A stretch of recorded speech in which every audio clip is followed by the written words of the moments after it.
What are we gonna say though? Improv. All right. Okay. Well, welcome back, y'all. We're gonna be we all wrote oh God. Welcome back, y'all. We all wrote our individual sections. Today I'm here with Daniel in person in the same place at the same time. It's so crazy. And over the other side of the pond is Nicholas Simon. How you doing, Nick? I'm good, thanks. How are you? Oh, doing absolutely fantastic. I can't wait to see what everyone else has written today and then put it all together. I think it's going to be absolutely magical. Because remember, we are jolly good. We carry the sleigh. Let's get to this. He knows what I'm talking about.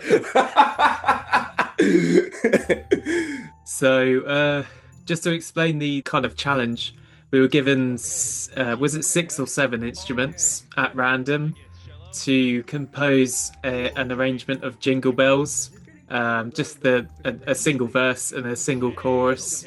We all got given different instruments, and at times it was quite difficult for the combination of instruments we were given. So yeah. Any thoughts from you guys before we start? No, I'm ready. It was definitely an interesting challenge to work with our instruments, and let's hear the full thing. Yeah.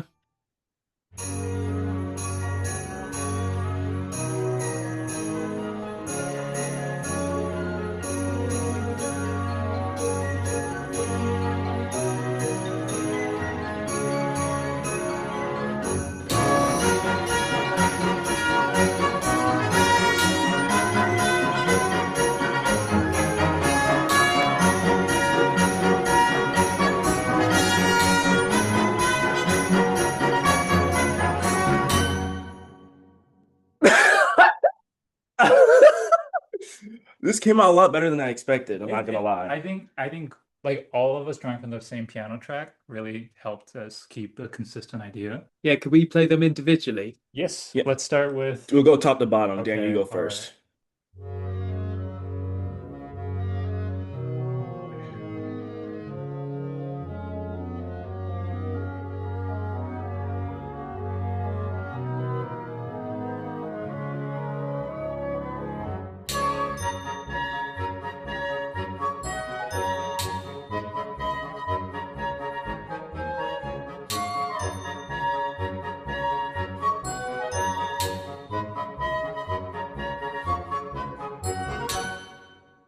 Yeah.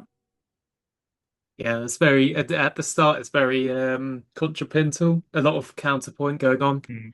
So I find Tchaikovsky's Nutcracker very distinctive with Christmas, and that's a lot of pastoral woodwind like writing. So that Mhm. kind of coincides with that. Yeah, honestly, I started writing the second half first because it looked the easiest to do, right? Because you just got the stride in the left hand. And then when I finished that, I was like, okay, I'm done. And then I forgot about the first half. So at that point I knew I didn't want to do the same thing. So I said, well, everything's staccato in the second half, so might as well do something legato in the first half. And I also knew I didn't want to give it, because the high woodwinds get the melody in the second half, I want to do the opposite and give the low woodwinds a chance to play the melody in the first half, and that means not doing a lot of like chordal stackings and just more, as you said, contrapuntal lines. Yeah, the very beginning gave me like low brass quintet vibes. Yeah. It's just low brass. Obviously, it's not low brass, but those are the vibes they were giving me. And I mean, I'm pretty sure if the performance had this, they would be very appreciative that you did give them part of the melody. And then towards the on the second half, honestly, I didn't even think of giving the main melody a harmony. I was just so focused on how to utilize every instrument in a That's different way. that's true. I mean, one of the challenge when I was writing the second half, the one of the challenges I had at first was how to give the full chord in the stride part, and then poor whip and crotales. Yeah, yeah. I think the Cortellis were well spaced out, but yeah, the whip was it was just a sad placement. All right, Nicholas, you got the percussion heavy one.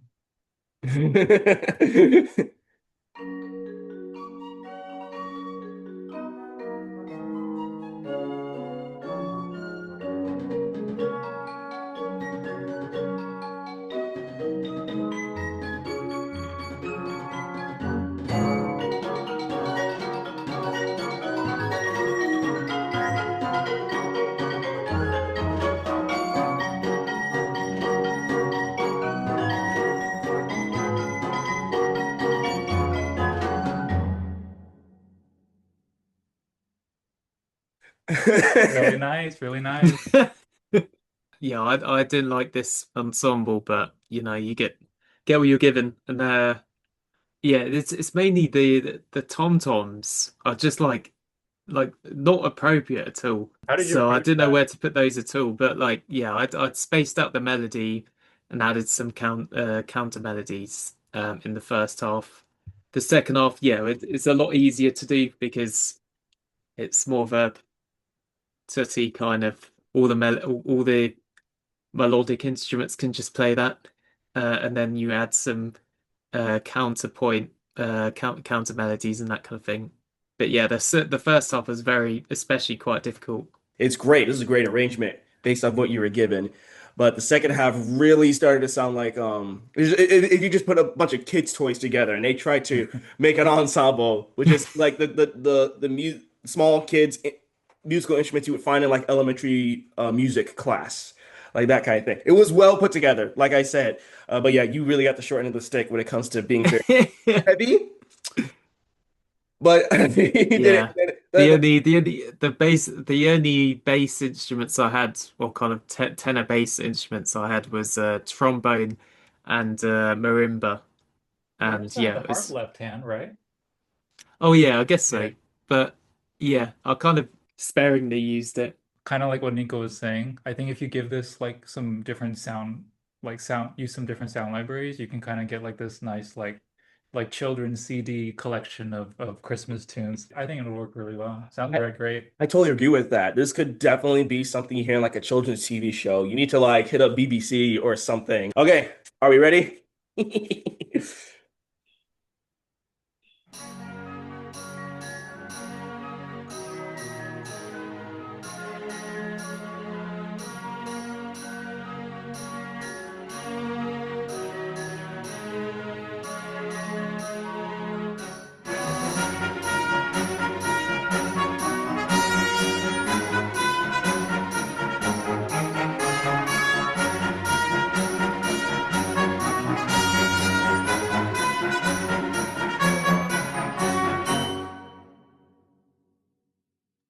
Okay, It's nice, nice. so I was very happy to get viola, cello, and oboe and trumpet. I felt like I had a pretty good range when it comes to non-percussive instruments.